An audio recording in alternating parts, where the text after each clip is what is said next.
Donc c'est la troisième conférence qui va clore le cycle sur les matériaux en révolution. Nous allons donner la parole à Liliane Grave, qui est designer industriel, biodesigner aussi, qui nous expliquera ce que c'est que le biodesign. L'industrie avec laquelle on travaille tous les jours, elle est problématique du point de vue environnemental. Et on a un devoir aujourd'hui quand même d'essayer d'identifier des alternatives à la façon dont on produit, mais aussi dont on consomme les choses dans notre quotidien. On dit que la nature, la biologie, c'est 3,8 milliards d'années de R&D, donc de recherche et développement. Et pendant le processus évolutif, tout un tas d'espèces, d'organismes ont cherché à mettre au point des stratégies, des mécanismes pour répondre, en fait, pour pouvoir subsister dans un environnement qui est en perpétuelle transformation. Et tout ça constitue une base de données qu'on peut aujourd'hui chercher à explorer pour répondre à des problématiques qui nous sont actuelles. Et c'est en partie ce que propose aussi d'explorer la biologiste américaine Janine Benyus dans son ouvrage Biomimétisme, que la nature inspire des innovations durables, qui est un petit peu, on va dire, la référence contemporaine de la définition du biomimétisme. Avant, on disait biomimétisme, c'était simplement le fait de s'inspirer du vivant. Aujourd'hui, grâce à elle, c'est s'inspirer du vivant pour concevoir des innovations durables. Et c'est là toute la différence. Du coup, vous voyez ce train-là, peut-être que quelqu'un l'a déjà croisé, qui s'appelle le Shinkansen. Pour relier Hakata à Osaka, le train passait sous à peu près une centaine de ponts. Et à chaque fois que le train passe sous un tunnel, le train devait dépenser plus d'énergie pour ne pas perdre en vitesse, et on avait aussi une pollution sonore qui était assez incroyable. Donc les chercheurs se sont posé la question de savoir si dans le vivant il n'y avait pas un animal qui était capable de passer dans deux milieux en fait, de nature différente sans perturbation. Ils sont tombés sur le martin-pêcheur. C'est dû à la forme de son crâne et de son bec qu'ils ont cherché à imiter dans ce modèle de train-là. Et grâce à ça, donc, il y a des économies substantielles au niveau de la consommation d'énergie du train, et en même temps on a réduit aussi la pollution sonore.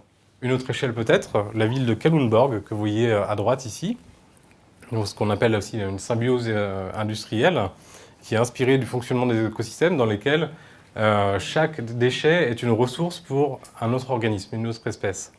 Et du coup, cette ville industrielle s'est conçue comme ça. Donc ça a commencé par une première usine dont les déchets de gypse allaient être les ressources pour l'usine d'à côté.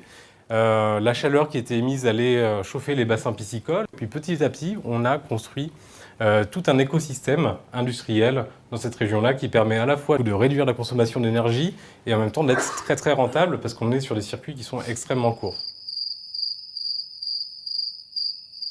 J'ai travaillé avec un bio-ingénieur au tout début qui s'appelle Mishka Mello parce qu'évidemment, lorsqu'on travaille autour de la biologie et du design, on est obligé de partager des compétences. On a besoin d'associer des champs disciplinaires différents pour pouvoir répondre à des problématiques communes. Alors le premier objet sur lequel on a travaillé, c'est plutôt pour vous démontrer comment on applique cette méthodologie-là, qui pourrait être intéressante aussi à d'autres échelles. On l'a appliqué à la bouilloire. Alors la bouilloire, pourquoi la bouilloire? Donc on utilise de l'électricité, donc on est branché à la centrale nucléaire d'à côté. Il y a la question du plastique, qui est une ressource limitée dans le temps. Il y a des questions, l'eau, pareil, qui est une ressource qui va être rare. Et il y a la question de l'assemblage, qui est en général définitive, donc très difficile à recycler. On s'est dit, bon, c'est un bon challenge, et si on arrive à le résoudre et à baisser son impact environnemental, on va pouvoir aussi peut-être l'appliquer à l'échelle du bâtiment ou encore à l'échelle d'un quartier, etc., etc.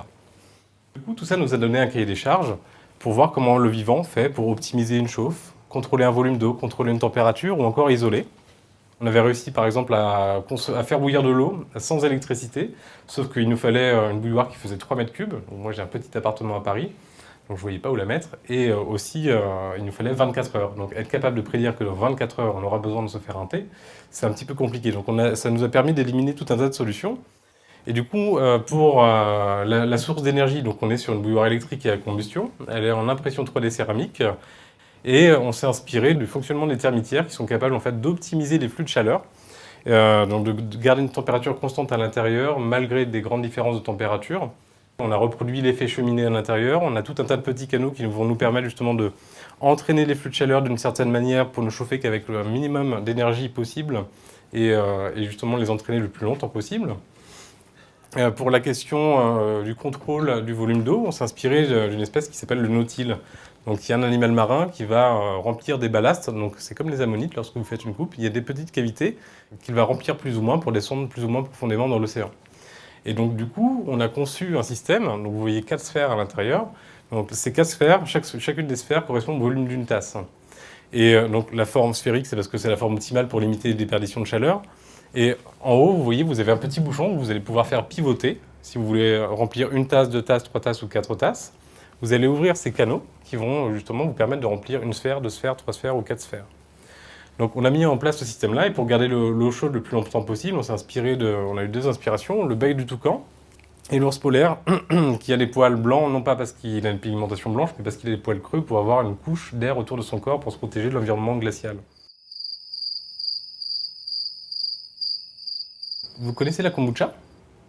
Qui est une boisson, en gros, c'est un thé fermenté, c'est une boisson traditionnelle dont on retrace les premières origines en Mongolie il y a à peu près 2000 ans. Et donc, à l'intérieur de ce liquide, pendant le processus de fermentation, les bactéries vont fabriquer une couche à la surface du liquide, une membrane laminaire qui est faite de cellulose. On appelle ça de la cellulose bactérienne. On avait commencé à s'intéresser à ce phénomène-là. On s'était rendu compte aussi, en mettant par hasard des déchets organiques dedans, que les déchets étaient digérés et transformés justement dans cette couche qui poussait à la surface. Donc là, j'ai embauché une nouvelle bio-ingénieure qui a créé une 50aine de recettes, a travaillé justement en laboratoire dans un hackerspace justement, qui est un laboratoire ouvert. Et on a créé tout un tas d'applications pour la substitution des plastiques. On a même des recettes pour la santé. On crée des pansements cicatrisants pour la peau à partir de ça. On peut faire pousser aussi des composants électroniques, donc tout un tas de choses qu'on a commencé à concevoir. Et à partir de ce moment-là, on a commencé à imaginer une petite machine. Vous choisissez l'objet que vous voulez faire pousser. Donc vous avez un répertoire de moules. Et après, voilà, vous mettez le moule, vous refermez l'objet et vous attendez. Et le vivant fait son travail, il va transformer vos déchets pour fabriquer dans les moules les objets que vous allez ensuite faire sécher et pouvoir utiliser. Je voulais vous présenter quelques exemples quand même plus en lien avec l'architecture. Donc je vous ai parlé de Kalundborg. Il y a justement la fameuse termitière dont je parlais tout à l'heure, qui a inspiré l'architecte Mick Pierce pour créer un bâtiment au Zimbabwe. Donc c'est le Eastgate Center, dont le système de climatisation a été inspiré du fonctionnement et de la structure et l'architecture des termitières. Juste imiter ce fonctionnement-là a permis de réduire de 90% la consommation d'énergie de ce bâtiment par rapport à un bâtiment de la même taille dans la même ville. Le MIT, au Media Lab, il travaille aussi avec des organismes comme le ver à soie, et ils ont cherché à comprendre leur fonctionnement dans la fabrication des cocons. Et à partir du moment où ils ont réussi à le comprendre, ils ont réussi à le maîtriser, et donc ils ont donc commencé à créer des architectures qui sont fabriquées par des vers à soie. Biomason, à droite, ils sont capables de fabriquer des briques pour le bâtiment à partir de bactéries. Donc on ne va pas chauffer, on ne va plus chauffer. On travaille sur la biocalcification, donc c'est la capacité de certains organismes à agréger, à agglomérer justement de la matière minérale avec des choses beaucoup plus propres que ce que nous on utilise aujourd'hui. On voit dans l'architecture aussi différents types d'utilisation de microalgues ou de bactéries pour produire de l'énergie, pour recycler aussi les déchets qui sont présents dans l'habitat. J'ai rencontré la semaine dernière un architecte de Tangram, des Marseillais, qui travaille sur la bioluminescence à partir des déchets humains. Et comment, du coup, nos déchets à nous, le fait de respirer, le fait de jeter des choses, d'aller aux toilettes, vont alimenter des communautés de bactéries, d'algues, etc., qui vont nous permettre de nous éclairer, de nous chauffer, entre autres. Dans le design ou dans l'architecture, on utilise des logiciels de conception, sauf qu'aujourd'hui, on commence à travailler de l'échelle de l'ADN jusqu'à l'échelle de l'objet. Il va falloir réinventer les outils et les échelles de conception. Lorsqu'on va produire avec le vivant, on va complètement changer tout ça. J'aime bien montrer aussi cet exemple-là. Alors vous ne devinerez jamais ce que produit la chèvre. Donc, elle produit du fil de soie d'araignée. Donc, de soie d'araignée, qui est extrêmement performant. C'est beaucoup plus résistant que l'acier à diamètre égal. Voilà. Mais du coup, ils ont modifié une bactérie qu'ils ont intégrée dans cet organisme-là. Et lorsque les gens vont venir traire la chèvre le matin, ils vont ensuite récolter du fil de soie qui a été produit par les bactéries à l'intérieur. C'est dingue. Du coup, qu'est-ce que l'usine de demain? C'est une ferme peut-être, non? En fait, il faut plein de gens comme vous. Il y a Hélène qui travaille avec moi dans la boîte. Je pense qu'elle est sociologue et va vous dire que depuis qu'elle est là, enfin c'est moi qui le dis d'ailleurs, depuis qu'elle est chez nous, finalement, on voit les choses différemment. C'est-à-dire qu'il faut mélanger les genres. C'est-à-dire que nous, on est des castes, alors des X-Pont, des X-1000, on en a plein, mais ensemble, ça ne marche que si on arrive à mixer avec de multiples profils. Et je trouve que l'accélérateur de particules que vous êtes, quand je vous écoute, j'ai honte, quoi. Je dis, mais c'est pas possible. Finalement, on devrait aller beaucoup plus vite dans les sociétés comme les nôtres. Quand une personne tombe, elle tombe sur le sol. Donc finalement, le sol, il pourrait peut-être envoyer une alerte si jamais, notamment, une personne âgée tombait. Le sol peut offrir bien d'autres choses que simplement détecter une chute et envoyer une alerte. C'est beaucoup, mais c'est pas suffisant. Et en fait, on va détecter en fait du déplacement et on va avoir de la donnée, collecter beaucoup de données.